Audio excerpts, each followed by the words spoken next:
దేవుని బిడ్డలైన అపోస్తుల కార్యాలు 10వ అధ్యాయం మనం చదువుకుందాం. అపోస్తుల కార్యాలు 10వ అధ్యాయం.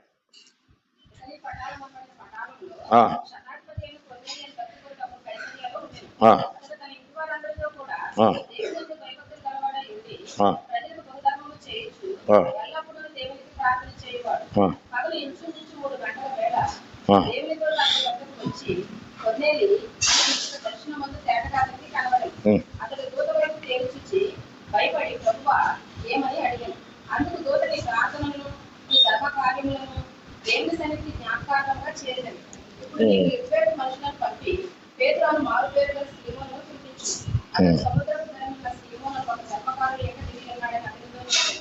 అతనితో మాట్లాడిన దూత వెళ్ళిన పిమ్మట అతడు తన ఇంటి పరివారులు ఇద్దరిని తన యొక్క ఎల్లప్పుడూ కనిపెట్టుకుని ఇంటి వారిలో మధ్యములకు ఒక సైనికుని పిలిచి వారికి ఈ సంగతులన్నీ వివరించి వారి యొక్క పంపాడు. అన్నాడు వారు ప్రయాణమైపోయి చాలా ఓకే. ప్రియ దేవుని బిడ్డలారా, దేవుని యొక్క వాక్య భాగంలో మనం గమనించినట్లయితే కొర్నేలి మనకి ఇక్కడ కనబడుతున్నాడు. ఇటలీ పటాలం అనబడిన ఇటలీ ఎక్కడుందండి? ఏ దేశంలో ఉంది? రోమ్ దేశంలో ఉంది కదా. ఇటలీ రోమ్ అనే పట్టణానికి, ఇటలీ దేశానికి ముఖ్య పట్టణం రోమ్ కదా. అయితే దేవుని బిడ్డలారా గమనించండి, ఆ పటాలంలో సైన్యాధిపతి ఎంతమందికి అధికారండి? ఆయన శతాధిపతి, అంటే శత అంటే 100 మందికి అధికారిగా ఉన్నాడు. కానీ అలాంటి వాడు ఎలా కలిగి అంటే అతను దేవుని యందు ఏం కలిగి అంటే అండి, భయభక్తులు కలిగిన వాడు. అంతేకాకుండా దేవుని బిడ్డలారా అతడు ఏం చేస్తున్నట్టండి, ప్రజలకు బహుధర్మము చేయుచు ఎల్లప్పుడూ దేవునికి ప్రార్థన చేయుచును. ఇతరులో మంచి లక్షణాలు ఏమిటంటే భయభక్తులు కలిగిన వాడు. ఎవరంటండి? తరువాత అతడు బహుధర్మము ధర్మకార్యాలు చేసేవాడు. తర్వాత దేవుని బిడ్డలారా ఎల్లప్పుడూ దేవునికి ప్రార్థన చేసేవాడు. ఈ 3 పనులు మనం గమనిస్తున్నాం. దేవుని సంగమా గమనించండి ఏమిటని కొర్నేలికున్న మంచి లక్షణాలు ఏమని మనం చూడగలుగుతున్నామంటే, అతడు దేవుని యందు భయభక్తులు కలిగినవాడు. రెండవది ధర్మకార్యములు చేస్తున్నవాడు. మూడవది అతడు ఎల్లప్పుడూ దేవునికి ప్రార్థన చేస్తున్నవాడు. ఓకే, దేవుని యందు భయభక్తులు కలిగిన వాడిగా మనం చూస్తున్నాం. అంటే దేవుని బిడ్డలారా దేవుని యందు భయము కలిగిన వాడు ఏం చేయడండి? అంతే. గుర్తు 4:4 కీర్తన కదా, మీకు చాలా సందర్భాలు చదివి వినిపిస్తాను. అంటే భయం ఉన్నవాడు ఏం చేయడం అనమాట అండి, అంతే.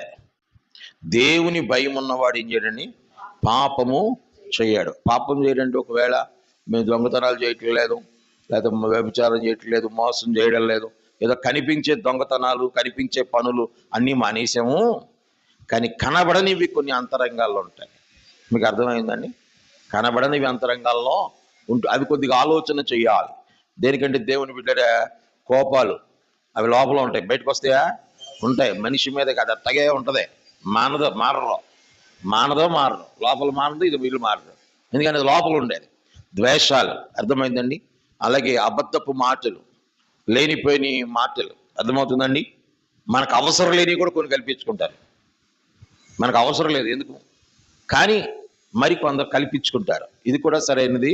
ఎందుకంటే ఇతరుల వాటిలో మనం జోక్యము చేసుకోకూడదు అని బైబిల్ చెబుతుంది. ఇతరుల విషయాల్లో జోక్యము, ఏ విషయంలో జోక్యం చేసుకోవాలి? వాళ్ళ బాధలో ఉన్నారా? జోక్యం చేసుకోండి. వారు ఒకవేళ నశించిపోతున్నారా? వారి కొరకు ప్రార్థన చేయండి. కానీ ప్రతి దానికి అన్నిటిలో వెళ్ళిపెడతారు. ఇదేంటి, ఇది ఎక్కడిది, ఇదేం చేసావు, ఎలాగెందుకున్నావు, అలాగెందుకు చేసావు? వీళ్ళకి అవసరాలు, వివరాలు కావాలి. ఈ లక్షణం కూడా మంచిది కాదు. ఇది కూడా సాతాను లక్షణమే. అర్థమైందండి? కాబట్టి కనబడని పాపం అంటే దేవుడు చెప్పాడు. ఎందుకు మీకు జ్ఞాపకం చేస్తుంటే, వాటి వలన మన అంతరంగములో దేవునికి స్థానం ఉండదు. రోజుల్లో ఏమిటంటే సాతానుడు చేస్తున్న భయంకరమైన, మన ద్వారా చేయిస్తున్న పాపం ఏమిటంటే, మీకు అర్థమవుతుందండి? మాట వినండి. మన గురించి మనకంటే చెప్పండి అమ్మా, చెప్పండి కదా, ఇప్పుడు ఇంట్లో ఉంచి ఏం ఉద్ధరించలేడు, కానీ దేశంలో వార్తలు అన్నీ కావాలంటాడు. అది కావాలి, ఇది కావాలి, అయ్యి అంటాడు, ఇయ్యి అంటాడు. ఏమన్నా చేస్తాడా? ఏమీ చేయడు. ఒకవేళ దేవుని పిల్లలుగా మీరు విన్నారనుకోండి, వినండి, వినొద్దు అంటలేదు, కానీ విన్న మాటల్లో ఒకవేళ ఇబ్బంది పడుతున్నారు ఆ కుటుంబం, వాళ్ళ కొరకు ఏం చేయాలి? నీకు మోకరించి ప్రార్థన చేయాలి. మన వంతు మనం ఏం చేయాలన్నమాట అంటే విన్నప్పుడు అలాంటి వారి కొరకు ప్రార్థన చేయాలి. మీకు అర్థం? విని ఊరుకోవడం కాదు. కానీ కొన్ని ఎన్నో విన్నా అన్నీ మనం చేయడానికి అవకాశం ఉండకపోవచ్చు. కానీ అందుకనే ఎక్కువ ఆలోచనలు బయట ఎందుకంటే మనం ఎలాగున్నాం, ఎక్కువగా వ్యక్తిగతంగా మనం ప్రభు ఎదుట ఎలాగున్నాం, మన హృదయం దేవుని ఎదుట సరైనదిగా ఉన్నదా లేదా? ఎందుకంటే దేవుని వాక్యం అద్దము వంటిది. దేవుని వాక్యం ఏంటండి? అద్దం వంటిది. అద్దం ఎంత నిర్మోహమాటంగా చూపిస్తుందండి. నువ్వు ఎట్లున్నావో అట్లాగే చూపిస్తుంది. ఏం తేడా చూపిస్తుందా? ఏమండి? ఉన్నది ఉన్నట్టుగానే చూపిస్తుంది. నీ ముఖం మీద ఏది ఉన్నదో అదే చూపిస్తుంది. అర్థమవుతుందండి? ఏమన్నా తేడా చెప్పుద్దా? వాక్యం అలాంటిదే. వాక్యం అద్దము లాంటిది. అర్థమైందండి? దాన్ని దేవుని యొద్దకు రావాలి. మీకు ఓకేనా? గమనించండి దేవుని బిడ్డలారా.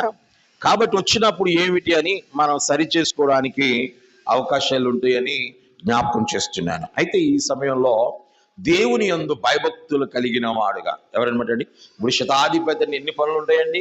మాటలా మనం ఏదో ఒక మాట చెప్తున్నాం, కానీ ఒక చిన్న చిన్న ఉద్యోగాలు చేసేవాళ్ళు ఒక 5-10 మీద బాస్ అయిన వాళ్ళకే ఈరోజు ఖాళీ ఉంటుందా? ఉండడల్లే. అలాంటిది శతాధిపతి అయిన అతనికి ఉద్యోగ ధర్మంలో ఎన్ని పనులు ఉంటాయి? అయినప్పటికీ, మీకు అర్థమైందండి? అయినప్పటికీ అతను ఏం చేస్తుందండి? భయభక్తులు కలిగి ఉండి ఎల్లప్పుడూ శతాధిపతి ఈ ఉద్యోగ ధర్మాలు ఎంత బిజీగా ఉన్నా ఎల్లప్పుడూ ఏం చేస్తాడండి? ప్రార్థన చేస్తున్నాడు. మీకు అర్థమైందండి? ఉద్యోగాలు లేనప్పుడు ఉద్యోగం కొరకు ప్రార్థన చేయండి అంటారు. మీకు అర్థం? పిల్లలు లేనప్పుడు పిల్లల కొరకు ప్రార్థన చేయండి అంటారు. ఏది లేదో దాని కొరకు అది వచ్చిన తర్వాత ఇలా ప్రార్థన తగ్గిపోతాయి. ఏంటంటే ఉద్యోగంలో ఉన్న ఖాళీ లేదంటారు. పిల్లలు లేరు, పిల్లలు ఎందుకే ప్రార్థనకు రావట్లేదంటే పిల్లల వల్ల కుదరట్లేదంటారు. మీకు అర్థమవుతుందా? యేసు ప్రభుని 8వ రోజు నుంచే దేవాలయానికి తీసుకొచ్చారు. ఎన్నో రోజు తెచ్చారండి? నా మాట దేవున్నా, యేసు ప్రభుని 8వ రోజు దేవాలయానికి తీసుకొచ్చారు. యేసు ప్రభు కంటే మన పిల్లలు గొప్పోళ్ళే ఏమండే? ఈయన పిల్ల, అందుకే మందిరానికి రాడు. ఇది ఒక వంక. లేనప్పుడే పిల్లోని అనే ప్రార్థన ఇచ్చాక మళ్ళీ దేవుని మందిరానికి ఆ పిల్లోడు వంక పెట్టి ప్రార్థనకు దూరం అయిపోతారు. కాబట్టి గమనించండి, అంటే దేవుడు ఏది ఇచ్చినా ప్రార్థన పెరగాలి. కానీ ఉద్యోగం ఇచ్చినా, వ్యవసాయం ఇచ్చినా, వ్యాపారం ఇచ్చినా, బిడలు ఇచ్చినా, ఏదైనా ఇవ్వచ్చు మనకి. మన శరీర సంబంధమైన జీవన విధానంలో ఏది ఎదిగినా ప్రార్థన దినదినము ఎదగాలే కానీ ప్రార్థన తగ్గడానికి వీలు లేదు. మీకు అర్థమవుతుందండి? ఎందుకంటే ఏది ఎదిగిన భూ సంబంధమైనది అది మన శరీరానికి సంబంధించిందే. ఈ శరీరం కొంతకాలం బాగుంటుంది, కొంతకాలానికి. అందుకని భక్తుడు అంటాడు, భూమి మీద ఈ గుడారము శిథిలమైపోద్ది అంటాడు. మనం కట్టిన ఇల్లు ఎన్ని లక్షలు పెట్టి, కోట్లు పెట్టి కట్టినా ఏదో ఒక దినాన్ని ఏమైపోద్దండి? కొన్ని సంవత్సరాలకు అది పాడైపోతుంది. అలాగే ఈ దేహాన్ని మనం ఏ ఉద్యోగం చేయడం దేనికోసమే అంటే ఈ జాండ పొట్ట కోసమే అంటారు. దేనికోసం అంటండి? దీనికోసం ఎన్ని తిప్పలబడి, మీకు అర్థమైందండి? ఎంత శ్రేష్టమైన, ఎంత పౌష్టికమైన ఆహారం ఇచ్చి, ఎంత ప్రయత్నం చేసి, దీని కొరకే రాత్రి పగలు కష్టపడి ఎన్ని చేసినా ఇదొక దినాన్ని శిథిలం అయిపోతుంది. ఉంటుందా? శిథిలం కాకుండా పాడవకుండా ఉంటుంది అన్నాడు ఒక్కడు చెప్పిన భూమి మీద లేదు. కానీ మన అంతరంగము శిథిలము కాదు.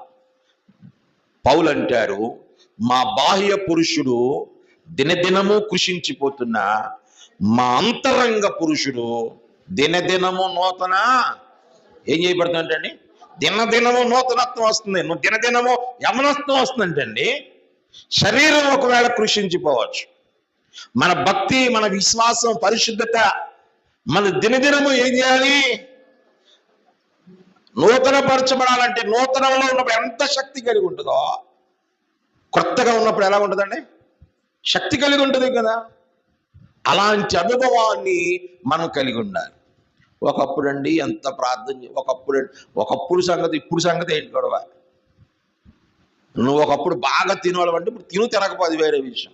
ఒకప్పుడు బాగా బతికేవాడి అంటే ఇప్పుడు బతకపో, అది వేరే విషయం. కానీ ఇప్పుడు కూడా దినదినము నువ్వేం చేయబడాలి? అంతరంగిక జీవితంలో నూతన పరచబడాలి. పక్షిరాజు యవ్వనము వలె నీ యవ్వనం ఎప్పుడు కూడా ఏమవ్వాలంటండి? క్రొత్తదవ్వాలి. అంతరంగ పురుషుల్లా నీ ఆత్మీయ జీవిత ఎదుగుదల కొరకు నీ విద్య, ఉద్యోగం, వ్యాపారం, వ్యవసాయం ఏ పనులున్నా అవి అర్థం కాకూడదు. వాటిని అధిగమించగలిగి ఉండాలి. అర్థమవుతుందండి? కొర్నేలికి అన్నీ ఉన్నాయి. మీకు అర్థమవుతుందా? కుటుంబాన్ని కలిగి ఉన్నాడు, దేవుని బిడ్డరా శతాధిపతిగా ఉన్నాడు. కానీ అతడు ఎల్లప్పుడూ దేవుని బిడ్డరా జ్ఞాపకం చేసినాడు. దేవుడు కార్యాలు చేయడానికి ప్రార్థనే. ఏదైనా మనకు అవసరం ఏంటంటే ప్రార్థనే. కాబట్టి ఇక్కడ కొర్నేలి ప్రార్థన చేయడంలో ఎలా ఉన్నాడంటండి? కుదిరినప్పుడు చేశాడా? ఎల్లప్పుడూ కదండి, ఎల్లప్పుడూ ప్రార్థన చేస్తున్నాడంటే ఇది ఎవరు విన్నారు అంటే దేవుడు విన్నాడు. ఆమేన్ చెప్దామా? హల్లెలూయా. అలాగే మనం చేసే ప్రార్థన కూడా ఎవరు వినాలి? దేవుడు వినాలి. అర్థమైందండి? నీవు ప్రార్థన చేస్తున్నప్పుడు కొర్నేలి ప్రార్థన విన్న దేవుడు ఇప్పుడు నీవు కూడా ప్రార్థన చేస్తే ఎప్పుడు? కుదిరినప్పుడు కాదు. ఎప్పుడు చేయాలి? దేవుడు చూస్తాడు. నీకు కుదిరినప్పుడు, సాగినప్పుడు, లేచినప్పుడు కాదు. అప్పుడు ప్రార్థన చేయడం కాదు. దేవుని బిడ్డలారా ఎల్లప్పుడూ ప్రార్థన చెయ్యాలి. ఆమేన్ చెప్తారా? హల్లెలూయా, హల్లెలూయా. దేవుని బిడ్డలారా మీకు ప్రార్థనా సమయం పెట్టుకోమని చెప్పాను. ప్రార్థన సమయం చేస్తున్నారా? అలాగ ఒక సమయం పెట్టుకుని ప్రార్థన చేస్తున్నారా? కాబట్టి తప్పనిసరిగా అది పాటించండి. గొప్ప అద్భుతాలు మీ జీవితాల్లో చూస్తారు. నేను మరలా చెప్తున్నాను, నీకు కుదిరినప్పుడు, నువ్వు లేచినప్పుడు, నీకు ఇష్టం ఉన్నప్పుడు ప్రార్థన చేస్తే దేవుడు వినడు. ఎందుకంటే క్రమము లేని దాన్ని దేవుడు దేన్ని సహించడం, దేన్ని కూడా సహించడు. నీ ప్రార్థనకు క్రమం ఉండాలి. నువ్వు ఉద్యోగానికి వెళుతున్నావు అనుకోండి, నువ్వు ఒకవేళ 5 గంటలకో లేకపోతే 7 గంటలకో 9 గంటలకో నీ డ్యూటీ అనుకోండి, నువ్వు ఇన్ని గంటలు లెగిస్తే ఏమో ఒక పావు గంట ముందు లేకో, నష్టమేమి కాదు, ప్రభుతో గడిపంతే. అలాగే మన పిల్లల కొరకు మనం రేయి మొదటి జామున లేచి బిడ్డల క్షేమం కొరకు ప్రార్థించాలి. అపవాది అయిన సాతానుడు ఈరోజు పసిపిల్లల మీదను, యవనస్తుల మీదను ఈరోజు మంచిగా వాళ్ళు బ్రతకకుండా వాళ్ళు పాడు చేయడానికి తిరిగాడుచున్నాడు. కాబట్టి మన బిడ్డలు సాతాను చేతిలో పడిపోకుండా ఉండడానికి, అప్పుడు పాడైపోయి ఏడ్చే కంటే బాగున్నప్పుడే ఇప్పుడే ప్రభు పాదాలు పట్టుకుని ఏడిస్తే మన భవిష్యత్ కాల జీవితాలు మన బిడ్డల విషయంలో క్షేమంగా బ్రతకడానికి సంతోషంగా బ్రతకడానికి అవకాశం ఉంటుంది. కాబట్టి అందుకనే రేయి మొదటి జామున లేచి నీ బిడ్డల కొరకు ఎలా ఏడవాలంటే అండి, నీళ్లు కుమ్మరించినట్లు ఆయన సన్నిధిలో కన్నీరు విడవండి. మీకు అర్థమవుతుందా? తల్లారా చేతులు జోడించి మనం చేస్తున్నాను. గమనించండి, నీ బిడ్డల కొరకు, నీ ఉద్యోగము, వ్యాపారము, వ్యవసాయము, చేతి పనుల కొరకు లేచి నువ్వు టయానికి లేచిపోతున్నావుగా బతకాలని. కానీ నీ కుటుంబం క్షేమంగా ఉండాలంటే నువ్వు ఎప్పుడు లేగాలండి? మొదటి జామునే పెందల కాడనే లేచి నీ బిడ్డల కొరకు నువ్వు ప్రార్థన చేయాలి. ఇది వాక్యం చెప్తుంది నా మాట. నేను లేచాక 6 గంటలకు చేస్తా, 7 గంటలకు చేస్తా, ఎందుకంటే నీ కర్మ నీ ఇష్టం, నేనేం చెప్పలేదు. వాక్యం మాత్రం అట్లేదుగా. వాక్యం అట్టుందా? వాక్యం ఎట్లుందో అట్లా చేయాలి. వాక్యం ఎట్లుందో అట్లాగే చేయాలి. నువ్వు ఎట్టానుకోవడానికి వీలు మాత్రం లేదు. సాక్షాత్తు యేసయ్యే చేశాడు అలాగా. ఏమండి, ఆయన పెందల కాడనే లేచి అని రాయబడిందా? యేసయ్యే పెందల కాడ లేచాడు, లేచి ఏం చేశాడు? ప్రార్థన చేశాడు. ప్రార్థన చేయాలి. ప్రార్థన చేయకపోతే సాతానుడు పొంచుంటాడు. మీకు అర్థమవుతుందండి? సాతానుడు పొంచుంటాడు.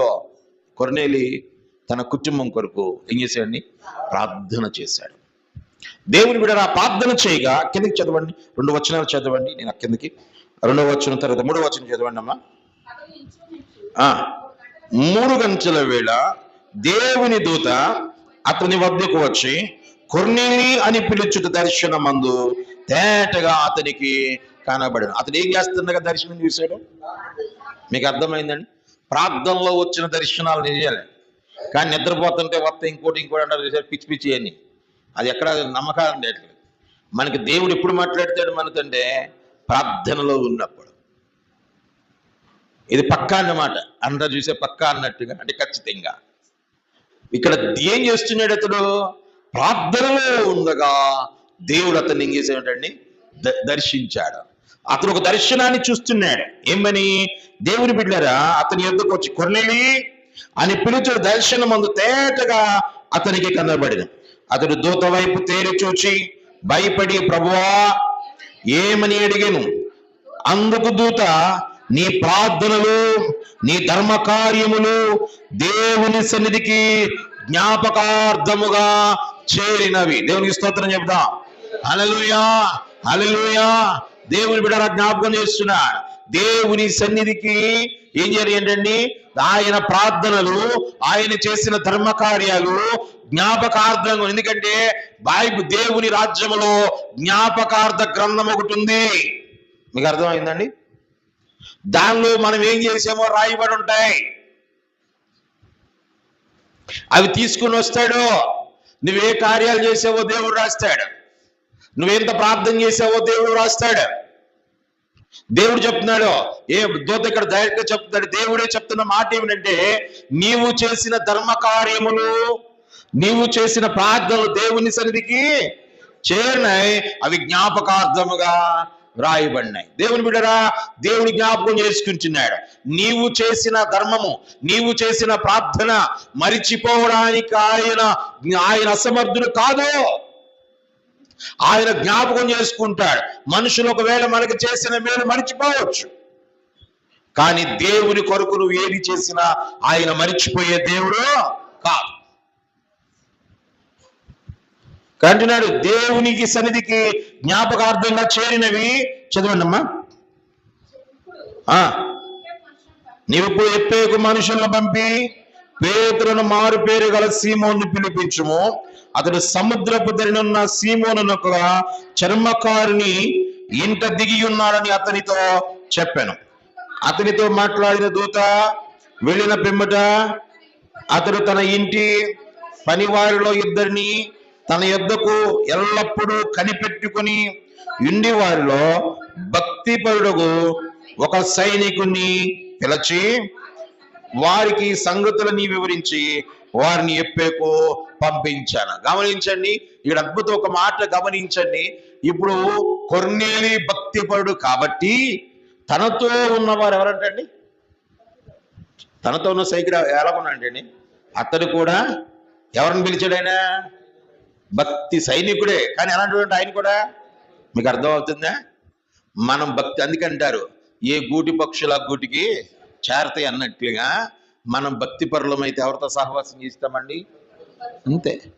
బైబిల్ చెప్తుంది, విశ్వాసికి అవిశ్వాసికి పాలెక్కడిది, క్రీస్తుకు బలియాలకి పత్తెక్కడిది ఉందా? లేదు కదా.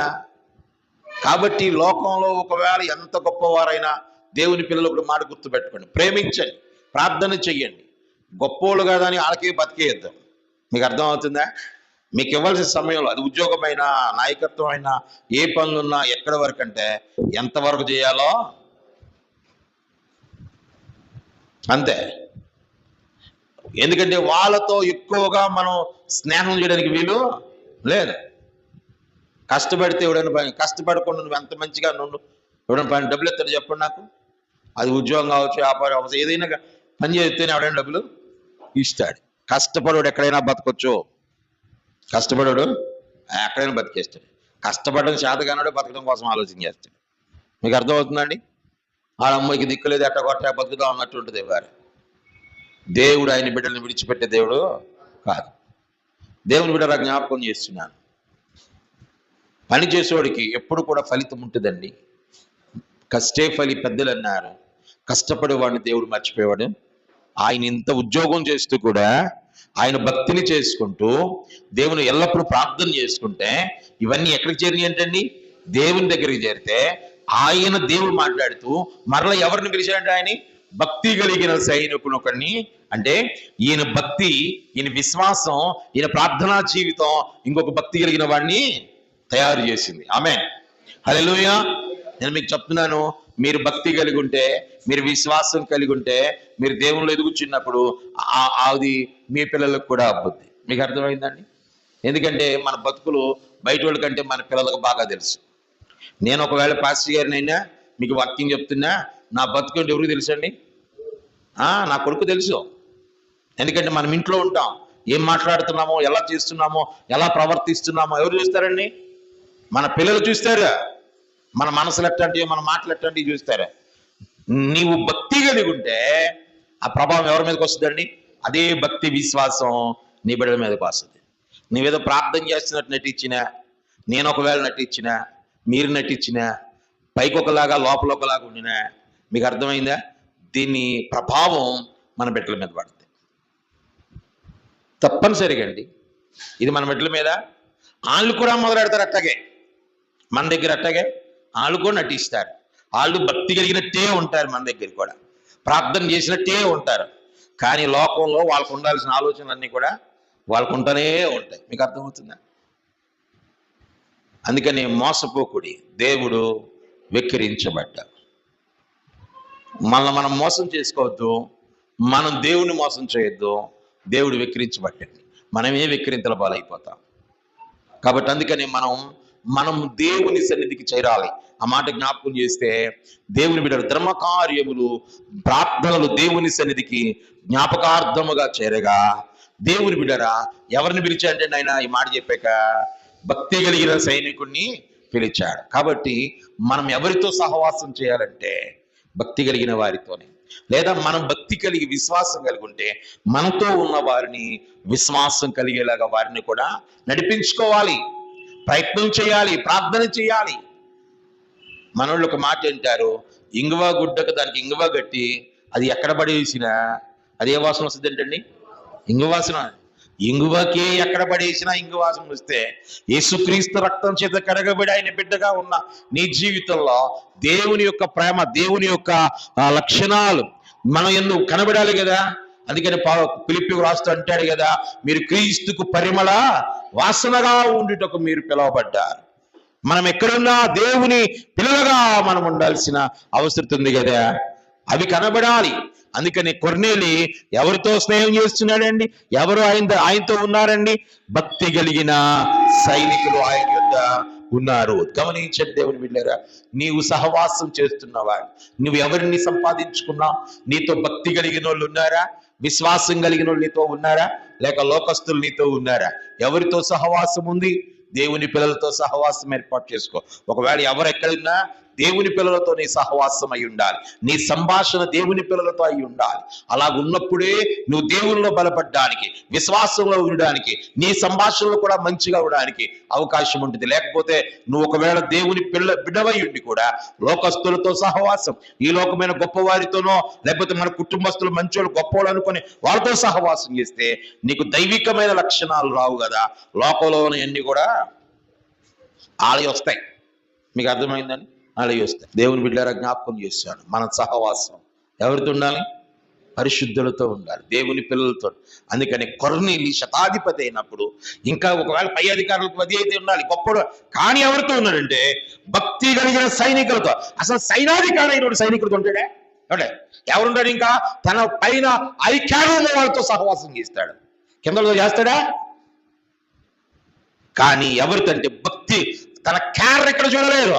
ఎవరు భక్తి కలిగిన వారో వారితో అతడు సహవాసం చేస్తున్నాడు. ఆమె దేవుని పిల్లల జ్ఞాపకం చేస్తున్నాడు, మనం సహవాసం చేయడానికి దేవుని పిల్లల విశ్వాసం కలిగిన వాళ్ళ క్యారెక్టర్ చూడండి, వారి భక్తి చూడండి, విశ్వాసం చూడండి, వాళ్ళతో సహవాసం చేయండి. గొప్పలు కాబట్టి వాళ్ళతో సహవాసం చేస్తే బాగుండదంటే నువ్వు గొప్ప బారలో పడిపోతావు, వెలుగు దినాన నీ భక్తిని కోల్పోతావు, ఆ దినాన్ని అడగాల్సి వస్తుంది. కాబట్టి మన సహవాసం భక్తి కలిగిన వారితోనే, విశ్వాసం కలిగిన పిల్లలతోనే ఉండాలి. కొర్నేలి ఎవరితో సహవాసం, ఎవరిని పిలిచాడండి? భక్తి కలిగిన. ఆ మాట మర్చిపోదు. సైనికులు ఆయన దగ్గర 100 మంది ఉన్నారు, ఎవరైనా పిలవచ్చు. కానీ ఎవరైనా పిలిచాడా? ఎవరిని పిలిచాడండి? భక్తి కలిగిన సైనికుడిని పిలిచాడు. అంటే కొర్నేలి ఎవరితో సహవాసం చేస్తున్నాడు? భక్తి కలిగిన వారితో. లోపల మాట్లాడొద్దు, బిగదీసి కూర్చొని నోరు మూసుకోండి అని చెప్పడం లేదు. మాట్లాడండి, ప్రేమ కలిగి మాట్లాడండి, మంచిగా మాట్లాడండి, వాళ్ళ కొరకు ప్రార్థన చేయండి. కానీ నీ సహవాసం భక్తి కలిగిన వారితో ఉండాలి. అలాగే వారు దేవునితో ఉన్నవారై ఉంటే నీ ఆత్మీయ జీవితం బాగుంటుంది. కాబట్టి దేవుని బిడ్డరా, కొర్నేలి చేసిన ప్రార్థనలు, ధర్మకార్యాలు ఎవరున్నారండి? దేవుడు విన్నాడు. ఒక అర్థమవుతుందండి. కాబట్టి దేవుడు కొర్నేలి సహవాసం ఎవరితో ఉందండి? భక్తి కలిగిన వారితో ఉంది. కాబట్టి చివరికి ఒక మాట చెప్తాను. అబ్రహాముతో లోతు ఉన్నంతసేపు దీవించబడుతూ వచ్చాడు. ఎందుకంటే అబ్రహాము విశ్వాసం కలిగిన వాడు. అబ్రహాముతో ఉన్నంతసేపు కూడా విశ్వాసంలో ఉన్నాడు. అబ్రహామును బట్టి లోతు కూడా ఆశీర్వదించబడ్డాడు. అవునా కాదండి? ఇప్పుడు అబ్రహామును విడిచిపెట్టి లోతు వెళ్ళిపోయాడు. లోతు కుటుంబం ఏమైపోయిందో మీకు తెలుసు కదా. లోతు బిడ్డలు ఏమైపోయారో తెలుసు కదా. బాగానే ఉంది. మొదట సొదొమ గొమొర్రాలో వెళ్ళిన తర్వాత మంచి స్థానం ఇచ్చారు, ఆ ఊళ్ళో పెద్దగా చేశారు, పంచాయతీలు చేస్తున్నాడు, వ్యవహారం బాగుంది. లోకంగా చూస్తే అబ్రహాముతో ఉన్నదానికంటే సొదొమ గొమొర్రాలోనే బాగుంది అనుకున్నారు. కానీ చివరికి ఏమైంది? ఒక సమయం వచ్చింది, పాపం పరిపక్వమైంది, మరణం కంది, వేదన ఎంత దారుణమైన పరిస్థితుల కుటుంబంలో ఏర్పడినాయి. దేవుని బిడ్డరా, కాబట్టి మనుషులు పైవేషాన్ని చూస్తారు, దేవుడు హృదయాన్ని చూస్తాడు. నువ్వు కూడా పైవేషాలను చూసి, పరిస్థితులను చూసి మనుషులతో సహవాసం మాట్లాడండి. మీ పై అధికారులు గౌరవించండి, వారి మాట వినాలి. ఎందుకంటే మీ పైన నాయకుడికి లోబడి ఉండాలని కూడా వాక్యం ఉంది, లోబడండి. కానీ సహవాసం మాత్రం వాళ్ళతో చేంజ్, వాళ్ళతో ఉంటే ఏదో మనకు అలాంటిది వద్దు. దేవుని బిడ్డగా నువ్వు నాయకులు గౌరవించు, చెప్పింది చెయ్యి, నీ సమయంలో చేయండి. కానీ నీ సహవాసం ఎవరితో ఉండాలంటే దేవుని పిల్లలతో ఉండాలి. ఉంటే కలిస్తే ప్రార్థన చేస్తాం, కలిస్తే దేవుని వాక్యం మాట్లాడుకుంటాం, కలిస్తే దేవుని సంగతులు మాట్లాడుకుంటాం, విశ్వాసం మనలో బలపడుతూ ఉంటుంది. కాబట్టి దేవుని బిడ్డరా, మంచి సహవాసాన్ని కలిగిన వాడిగా కొర్నేలి ఉన్నాడు. 4 మాటలు. ఒకటి, కొర్నేలి ఎలాంటి వాడిని? భయభక్తులు కలిగినాడు. రెండవది, ధర్మ కార్యాలు చేస్తున్నాడు. మూడవది, అతడు ఎల్లప్పుడూ ప్రార్థన చేస్తున్నవాడు. నాలుగవది, అతడు భక్తి కలిగిన వారితో సహవాసాన్ని కలిగి ఉన్నాడు. ఆమేన్. ఈ లక్షణాలను దేవుడు మనకు కూడా అనుగ్రహించునుగాక. ప్రార్థన చేద్దాం, కళ్ళు మూసుకోనండి, ప్రభుని అడుగుదాం. ఒకవేళ ఎవరితో మన సహవాసం ఉంటుంది, దేవుని బిడ్డరా జ్ఞాపకం చేస్తున్నాను. ఒకసారి పరీక్షించుకుందాం, ప్రార్థన చేసుకుందాం. కొర్నేలి జీవితాన్ని మన ముందు ఉంచడం, మనం కూడా అలాగుందాం. కృపాసత్య సంపూర్ణుడా, మీకు వందనాలు. నీ వాక్యం ద్వారా మాతో మాట్లాడుతూ వచ్చినందుకు కొరకే మీ కృతజ్ఞతాస్తులు చెల్లిస్తున్నాను. మీరు దయ చూపించండి, కరుణ చూపించండి. నమ్మదగిన దేవుడు నాయనా, మేము మీ యందు భయభక్తులు కలిగి బ్రతకడానికి నాయనా, మా చేతనైనంత మట్టుకు మేము మంచి కార్యాలు చేయడానికి, మాకు సమయం ఉన్నప్పుడల్లా మీతో మేము ప్రార్థనలో గడపడానికి మీ కృప అనుగ్రహించమని ప్రార్థిస్తున్నాను. అలాగే ఒక మంచి భక్తి కలిగిన, విశ్వాసం కలిగిన సహవాసాన్ని నాయన, మేము అలాంటి వ్యక్తులతో సహవాసం చేసేవారుగా పురుడకు మీ కృప అనుగ్రహించమని ప్రార్థిస్తాను. ఈ మంచి లక్షణాలు కొర్నేలిలో ఉన్నాయి, అవి మాకు తెలియచేస్తూ వచ్చారు. ఆ లక్షణాలు మేము కూడా కలిగినటకు మీ కృప మా అందరికీ దయచేయుదురుగాక. మోకరించిన బిడ్డలందరినీ దీవించండి. ఘనత, మహిమ, ప్రభావములు మీకు మాత్రమే ఆపాదింప చేస్తూ యేసు నామములో ప్రార్థన చేయించున్నాము తండ్రి. ఆమేన్.